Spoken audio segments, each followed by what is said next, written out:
ہمارا جو خیال تھا وہ یہی تھا کہ جس طرح کے روایتی سیمینار ہوتے ہیں اس طرح کا ہم ایک اچھا سیمینار کریں گے جس میں بہت سارے نئے مباحث ہوں گے اور جو اچھے مقالات پڑھے جائیں گے ان کی بنیاد پہ ایک کتاب آ جائے گی۔ اس کے لیے ہم نے تقریباً 1 سال محنت کی تھی اور لوگوں سے بہت اچھے مقالات لکھوا بھی لیے تھے جو امید یہ ہے کہ کتاب کی شکل میں سامنے آ جائیں گے۔ مگر جب فائنلی ہم سیمینار کا شیڈیول بنانے بیٹھے تو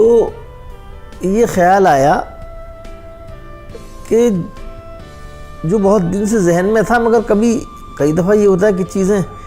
اسٹرائک نہیں کرتی ہیں کہ جو سیمینار کا پرانا فارمیٹ ہے اس کے اچھا ہونے میں کوئی کلام نہیں ہے۔ ساری دنیا کے جو علمی ادارے ہیں وہاں سیمینارز ہی ہوتے ہیں، لیکن یہ ہے کہ اردو کی حد تک جو سیمینار ہے وہ جو لوگ یونیورسٹی میں اردو کی درس و تدریس سے وابستہ ہیں ان تک محدود ہو کے رہ گیا ہے۔ اور عام طور پہ یہ نظارہ بہت عام ہے کہ ایک سیمینار میں 5 مقالہ پڑھنے والے ہیں کسی سیشن میں اور 7 سننے والے ہیں، اس لیے کہ اب اردو کے سیمیناروں میں صرف وہی لوگ آتے ہیں جن کا کوئی نہ کوئی مفاد وابستہ ہوتا ہے۔ مفاد کسی برے سینس میں نہیں، لیکن اب UGC کی جس طرح کی گائیڈ لائن ہے کہ آپ کو لیکچرر ہونے کے لیے آپ کو اتنے نمبر چاہیے جو آپ کے پاس مقالے پڑھنے سے آئیں گے، سیمینار اٹینڈ کرنے سے آئیں گے، تو وہ نمبر پورے کرنے کے لیے سے آپ APR کہتے ہیں،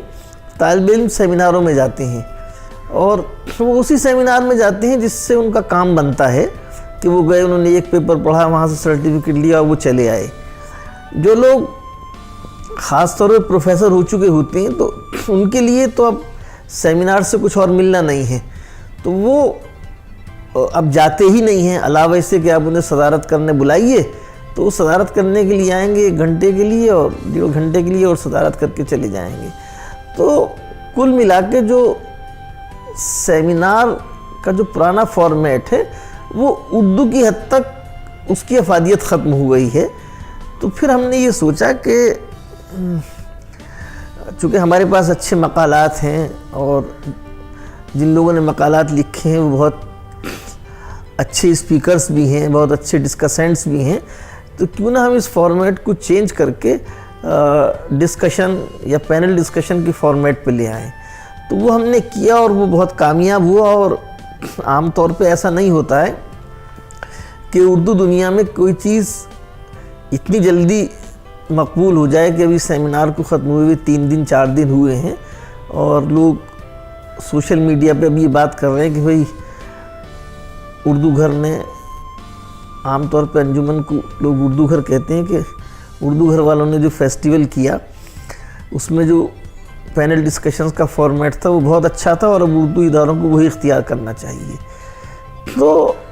مطلب کم دیکھا ہے کہ اردو دنیا میں جہاں بہت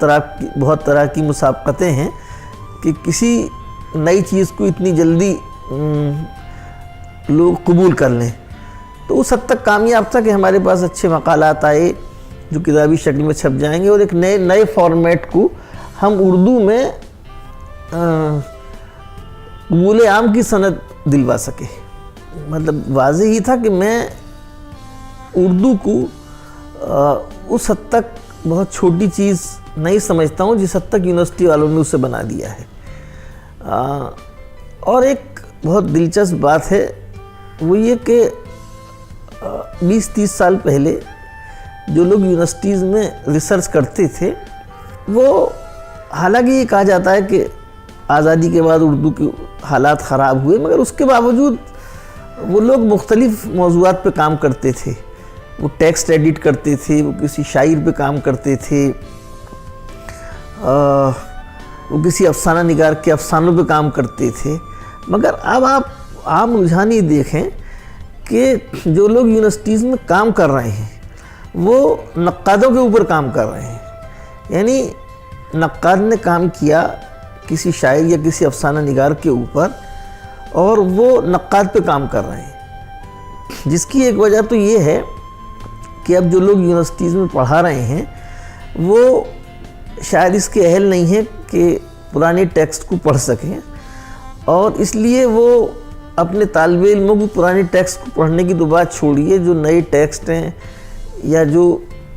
20 30 40 سال پرانے شاعر ہیں جن کے شعر ہم روز پڑھتے ہیں، جن کے افسانے ابھی بھی پڑھے جاتے ہیں، ان پہ وہ کام کرائیں۔ تو یہ ایک عجیب صورتحال ہے کہ اردو کا مطلب جیسا میں نے کہا کہ یونیورسٹی کے اردو شعبوں تک محدود ہو کے رہ گیا ہے، جن کا تصور بہت محدود ہے کہ بھئی کسی طرح ایم فل یا پی ایچ ڈی کر لینا ہے، اس کے بعد ایک نوکری مل جائے گی۔ تو ظاہر ہے کہ اردو ادب کا جو وسیع تر سرمایہ ہے، جس میں جیسے ہم نے اس سیمینار میں ایک سیشن فلموں کے اوپر رکھا،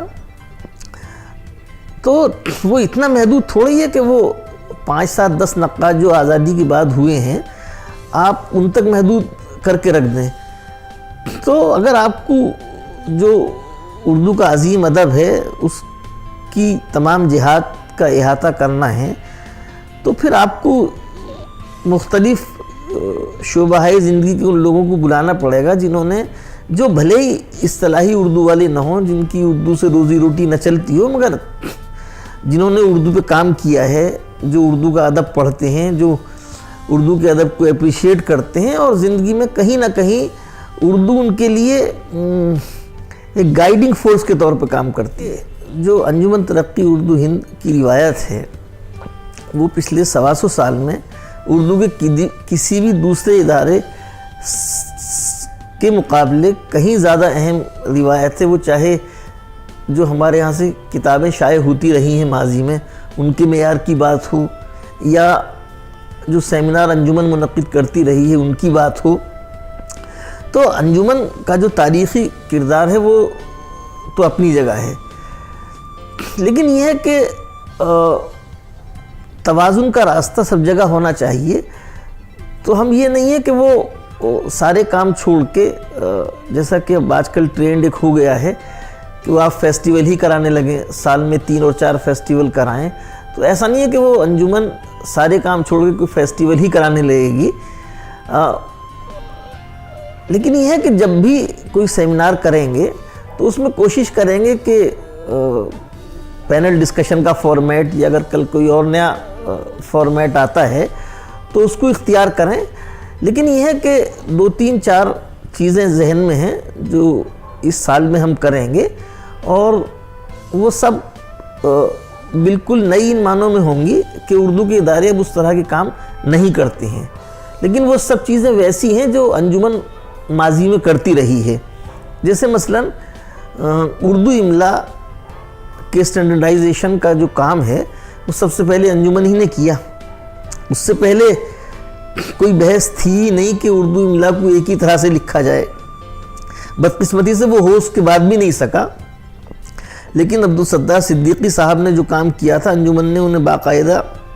ایک فارمیٹ کی شکل دیکھے، انجمن کی سفارشات کی شکل میں پیش کیا، اور اس کے بعد پھر رشید حسن خان نے کام کیا اور بہت لوگوں نے کام کیا، تو وہ ایک بہرحال بحث ہوئی جو انجمن ہی سے شروع ہوئی۔ تو مجھے امید یہ ہے کہ اگلے سال میں، جو ایک پورا سال ہے، سال کے حساب سے ہم لوگ کام کرتے ہیں، تو کچھ نئی چیزیں اردو والوں کو انجمن کے پلیٹ فارم سے دیکھنے، سننے اور ان مباحث میں حصہ لینے کو ملیں گی۔